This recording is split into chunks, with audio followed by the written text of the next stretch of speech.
وَإِنَّا لَهُ لَحَافِظُونَ.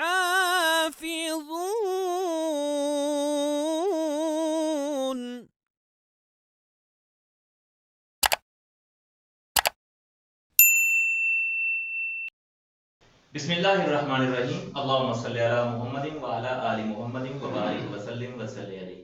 حضرات گرامی قدر، آج کا یہ جو سب احباب کا یہاں پہ مجتمع ہونا ہے، یہ بنیادی طور پر علامہ ذوالفقار شاہ صاحب آف کراچی، انہوں نے ڈاکٹر صداقت علی فریدی صاحب کو خود ہی چیلنج کیا، اور آج کی ڈیٹ ان کی تھی کہ ہم آج 8 بجے جو ہے رات کو ہم آپ کے گھر پہ مناظرہ کرنے کے لیے آئیں گے۔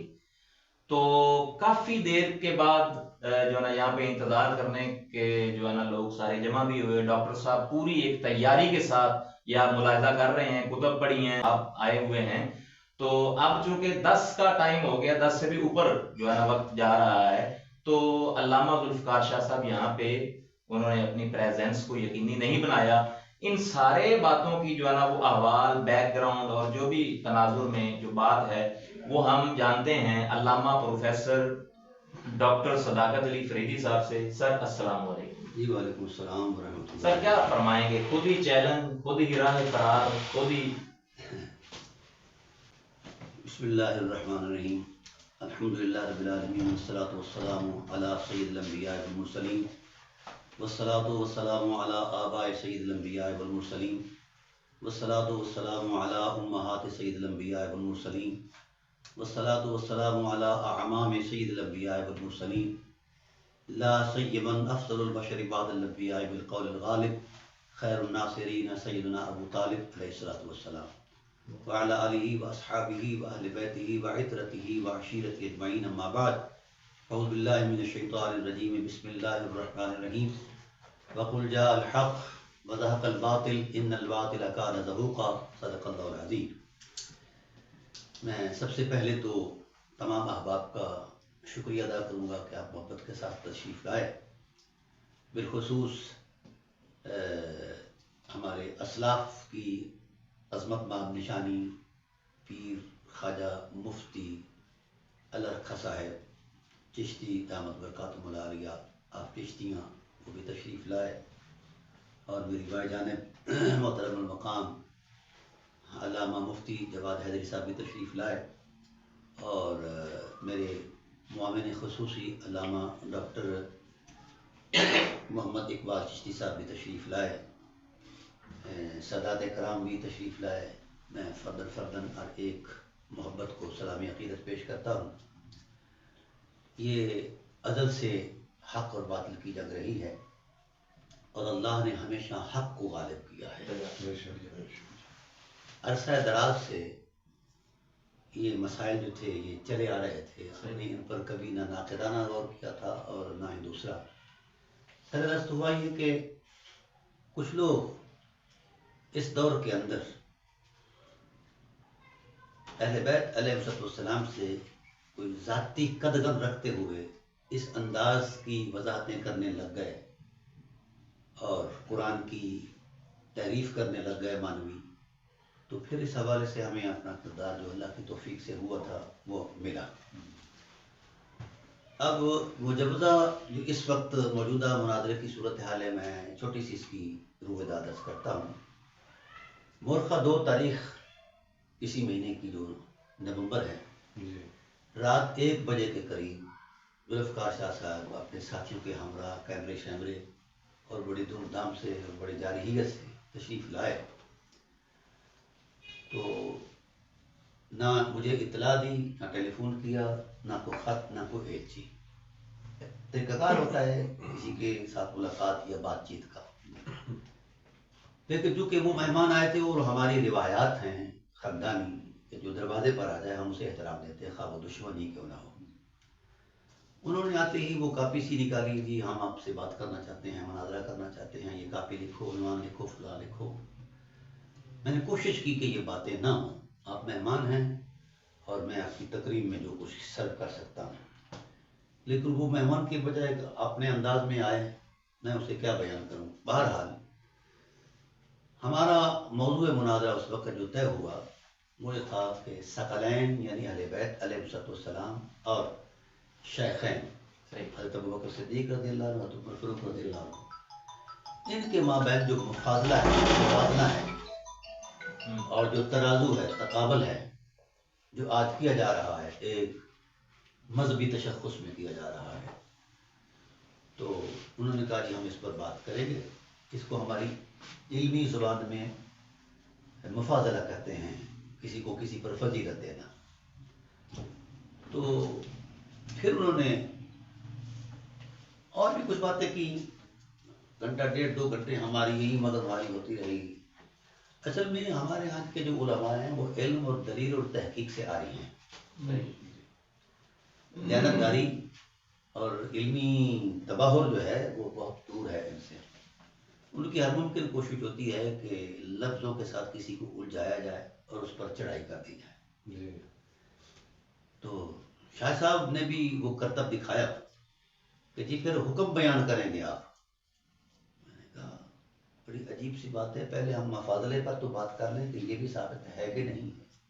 حکم بھی بیان ہوتا رہے گا. اور ان لوگوں نے کیا ہوا ہے جو اہل بیت کو تقریباً فضیلت دیتا ہے سارے جہان پر انبیاء کے بعد، ان کو یہ لوگ گمراہ کہتے ہیں اور گمراہ کون کہتے ہیں.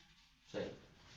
تو میں نے بھی الحمد للہ تعالیٰ اس پر ایک اپریشنل کتاب لکھی ہے، یہاں وہ غالباً پڑھی ہوگی، انوار الثقلین علی رد مطلع القمرین. بر صغیر کے اندر ہمارے بزرگ ہیں مولانا احمد رضا خان بریلوی رحمۃ اللہ تعالیٰ علیہ، ان کی کتاب ہے، وہ بھی یہیں پڑھی ہے. اس کو انوار، اس کو کہتے ہیں مطلع القمرین.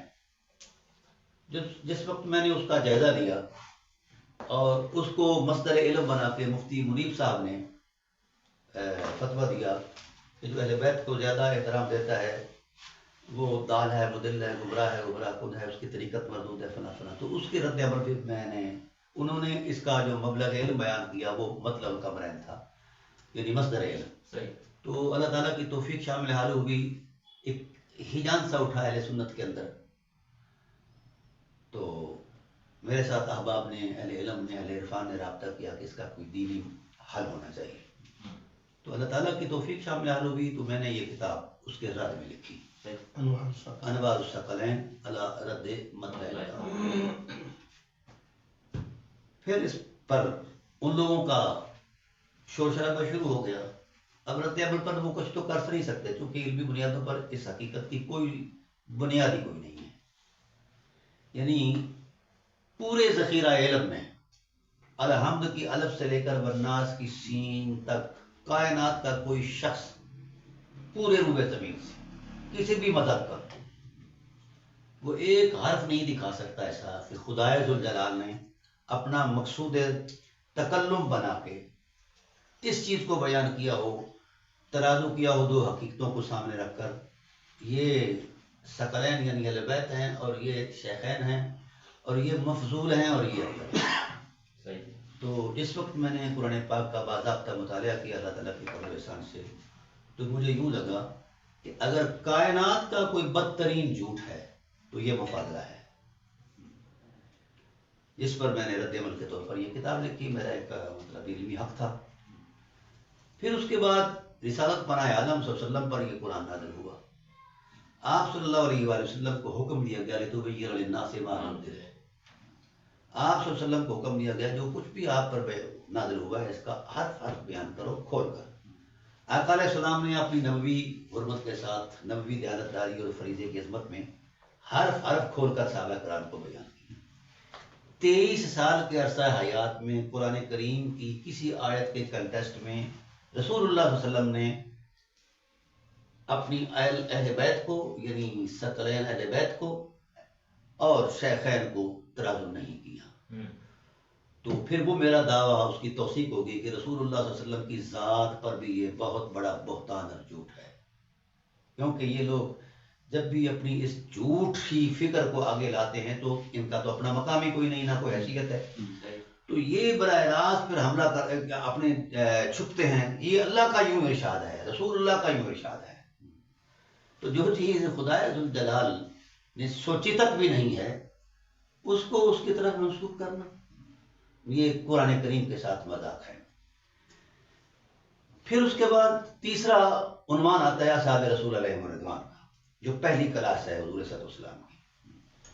اس پہلی کلاس کے ٹائم پیریڈ میں نے دیکھا ان میں بڑے بڑے نامور لوگ ہیں، کسی ایک شخص نے بھی کسی آیت کا مضمون یہ نہیں بیان فرمایا کہ اس آیت میں خدا ذوالجلال نے اہل بیت کو غیر اہل بیت سے تولا ہے۔ تو علم اور اعتماد کی جو بنیادی اکائیاں ہیں وہ قرآن ہے، حدیث ہے اور اصحاب رسول ہے۔ تو پھر جب ان کے دامن میں اس انداز کی کوئی ایک صورت بھی نہیں، ایک چیز بھی نہیں ہے، تو گویا یہ اصحاب رسول پر بھی بہتان ہے اور خدا پر بھی بہتان ہے۔ ایک جھوٹ کو ثابت کرنے کے لیے ان لوگوں نے قرآن کریم کی بھی معنوی تحریف کی اور فرمان رسالت کے بھی مد مقابل آ گئے اور اصحاب رسول پر بھی عدم اعتماد کر لیا۔ تو جب علمی بنیادوں پر اس کی کوئی حقیقت ہی نہیں تو پھر ہم اس کو مذہب کی بنیاد پر کیوں اڈاپٹ کریں، عقیدہ کیوں بنائیں؟ اور پھر ظلم یہ ہے کہ یہ کہتے ہیں جو اس عقیدے پر نہیں ہے جو ہمارا ہے وہ گمراہ ہے۔ میرا سوال یہ ہے کیا ان پر وہی نازل ہوئی ہے یا رسول اللہ پر نازل ہوئی ہے؟ تو وہی تو رسول اللہ کی ذات پر نازل ہوئی ہے۔ تو ہم نے ڈیمانڈ کیا اپنی شرائط کے اندر کہ آپ یہ مفاضلہ ثابت کر دیں، ہم آپ کے ساتھ ایگری ہو جائیں گے قرآن کے کسی حرف سے، اور اس کا مقصود ہی نزول کا یہ مفاضلہ ہو، یہ نہیں کر پائے اور نہ کر سکتے ہیں قیامت تک اللہ کے بدل سے۔ پھر حدیث ہے، اس کے بعد پھر اصحاب رسول ہیں وغیرہ۔ تو جس وقت میں نے دیکھا کہ اس مذہب کی باضابطہ بنیاد جھوٹ پر ہے تو پھر میں رد عمل کے طور پر سامنے آیا، میں نے ہاں کر لی۔ شاہ صاحب یہ 16 تاریخ کا ڈیٹ دے کے چلے گئے۔ صحیح۔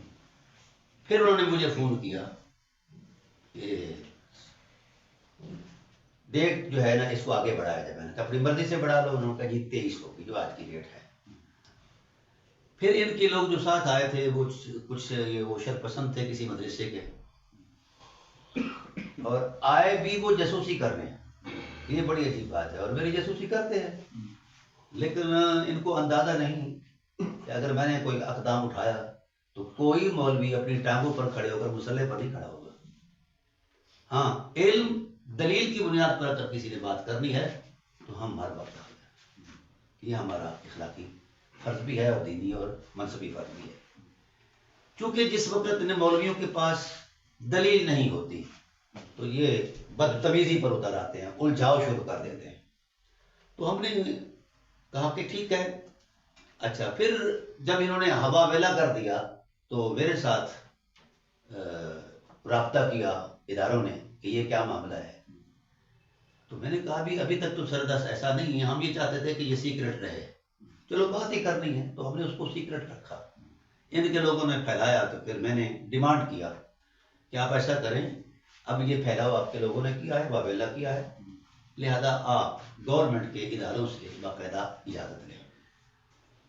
پھر اس پر تکرار چلتا رہا کہ آپ کے گھر میں ہونا ہے آپ اجازت لیں۔ بھائی مناظرے کا آپ کو شوق ہے، نہ میں نے آپ کو دعوت دی ہے، نہ میں نے آپ کو بلایا ہے، نہ اور نہ ہی کوئی چیلنج ویلنج کیا ہے۔ تو یہ اصل میں چونکہ یہ اس وقت اس ٹائپ کے لوگ نہتے ہو چکے ہیں، علم اور دلیل سے خالی ہو چکے ہیں، یہ کسی بھی طرح چاہتے ہیں کہ کوئی شرمگیزی ہو۔ پھر یہ فون پر بھی رابطے رہے، جوڑ توڑ رہا، ہم آ رہے ہیں، آخری فون بھی آیا، ہم آ رہے ہیں، ہم آ رہے ہیں۔ تو آج تک تو ابھی تک تو وہ نہیں آئے اور نہ ہی آئیں گے۔ اب انہوں نے جو لکھ کر دیا تھا کہ جو مقررہ وقت پر نہیں پہنچے گا اس کی شکست جو ہے وہ اعلانیہ ہوگی۔ ٹھیک۔ ان کے ساتھ تشریف لائے تھے کوئی سید صاحب تھے، انہوں نے ان کے دستخط بھی موجود ہیں، تحریر بھی موجود ہے۔ تو میرے خیال کے مطابق حسب وعدہ اخلاقی عظمت یہی ہے کہ شاہ صاحب اپنی شکست تسلیم کریں اور اعلان کریں اور توبہ کریں اس عقیدے سے جس کی بنیاد جھوٹ ہے، اس نظریے سے جس کی بنیاد جھوٹ ہے، اور اس فکر سے جس کی پیچھے کوئی دلیل ہی کوئی نہیں ہے۔ حق تو یہی بتتا تھا، میرا اپنا میں طے کر چکا تھا کہ اگر میرے سامنے انہوں نے دلائل قطعیہ سے مجھے مطمئن کر دیا تو میں اپنے موقف سے رجوع کروں گا، اور جو ان کا موقف دلائل سے مبرہن ہوا میں ان دلائل پر اعتماد کروں گا۔ سبحان اللہ، اصحاب رسول ہمارے لیے کون سا کوئی ایسا معاملہ ہے؟ صحیح. ان کی تقریب بھی ہم بہتر عظمت سمجھتے ہیں، اور اہل رسول تو پھر ہماری آنکھوں کا نور ہے. بہرحال چونکہ ڈاکٹر اقبال نے ایسا نہیں کہا تھا کہ دین ملا فی سبیل اللہ کا ساتھ سوچ کر کہا تھا، اور یہ ان کا ذاتی فکر نہیں، یہ حدیث رسول ہے. رسول اللہ صلی اللہ علیہ وآلہ وسلم سے پوچھا گیا کہ جہاں پناہ عالم شر کیا ہے؟ آپ نے فرمایا لا تسألوا خیر، شر نہ پوچھو، خیر پوچھو. انہوں نے کہا ہم یا رسول اللہ اس کی شکل دیکھنا چاہتے ہیں. تو آپ صلی اللہ علیہ وسلم نے فرمایا ان اشر الشر العلماء، کائنات کا بدترین شر ملائزم ہے. پھر فرمایا شرار الخلق العلماء، کائنات کی بدترین مخلوق مولوی ہے، ملائزم ہے، جو مخلوق کو توڑتے ہیں، خدا سے دور کرتے ہیں، بحثوں میں الجھاتے ہیں، فرقے پھیلاتے ہیں. تو یہ یعنی شیطان صرف شر ہے، مبدأ شر ہے، جو ابلیس ہے جسے کہتے ہیں. اور ملا اشر و شر ہے، شیطان سے بھی بڑا شر ہے. تو انہوں نے پہلے بھی شر انگیزی کے لیے بہت سارے اقدامات کیے. وہ جلالی نے شر کیا تو اس پر الحمدللہ میں نے نسبت زہرا لکھی. پھر اس نے شر کیا حضرت ابو طالب علیہ السلام پر زبان درازی کی، میں نے عرفان ابی طالب لکھی.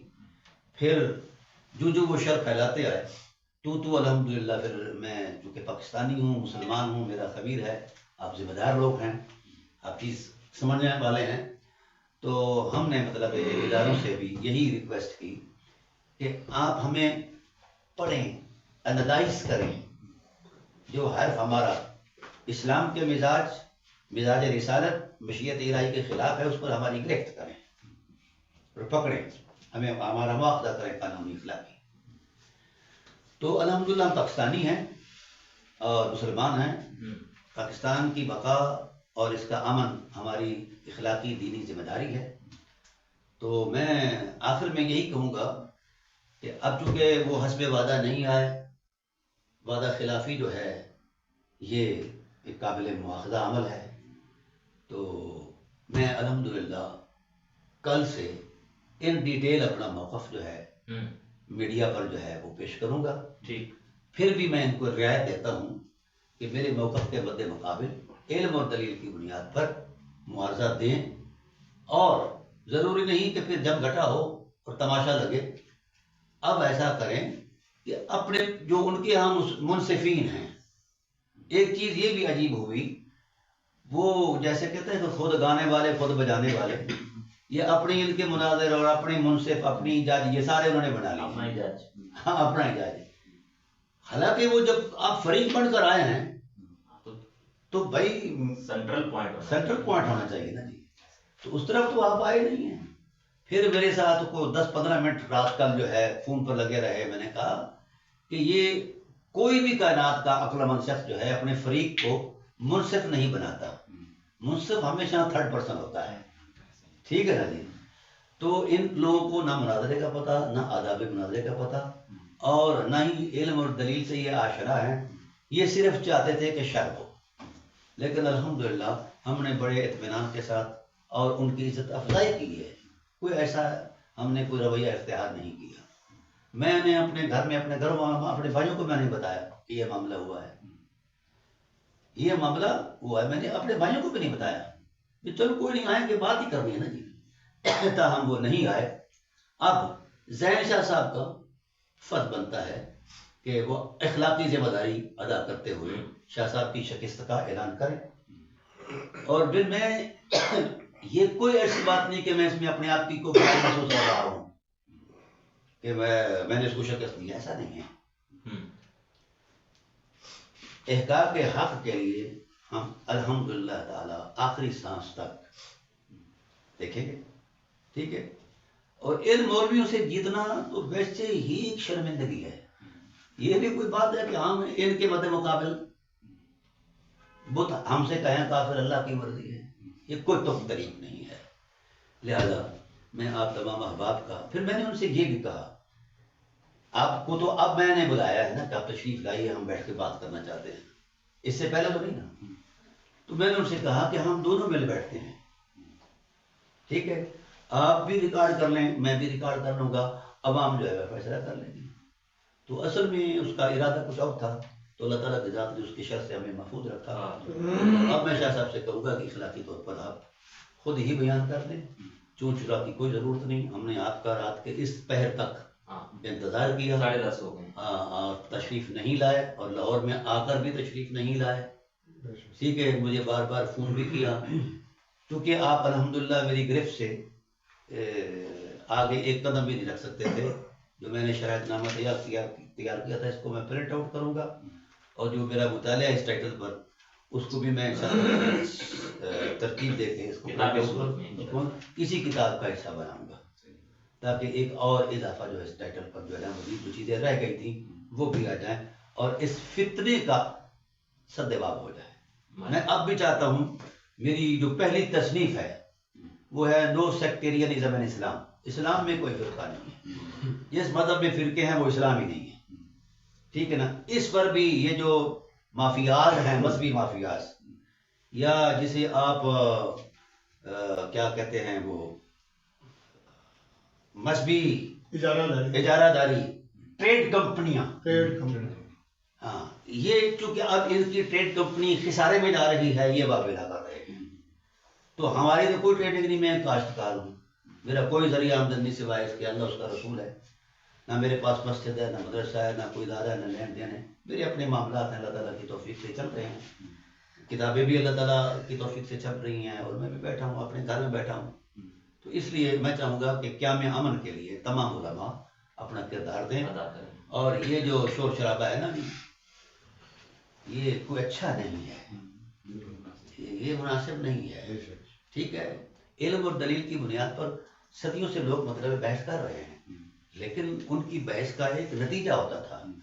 یہ بھی کوئی بحث ہے کہ ہم ایسا نقطہ جو ہے سامنے لے آئیں کہ اگلا بول ہی نہ سکے. ایسی تو باتیں نہیں ہیں.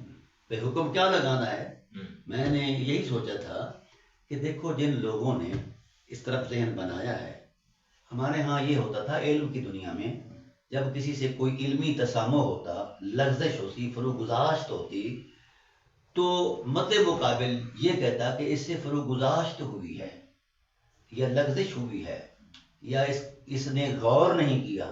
یہ احترام کے الفاظ تھے. اب تو یہ کہا جاتا ہے کہ ہم نے منجی ٹھوک دی, ہم نے فلاں ٹھوک دیا. یہ ٹھوک ٹھوکیا جو ہے, یہ علماء تو نہیں کرتے.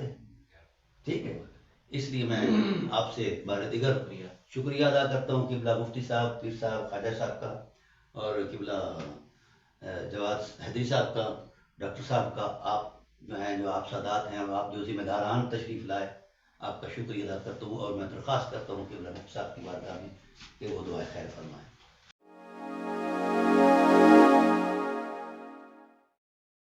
Like, comment, and subscribe.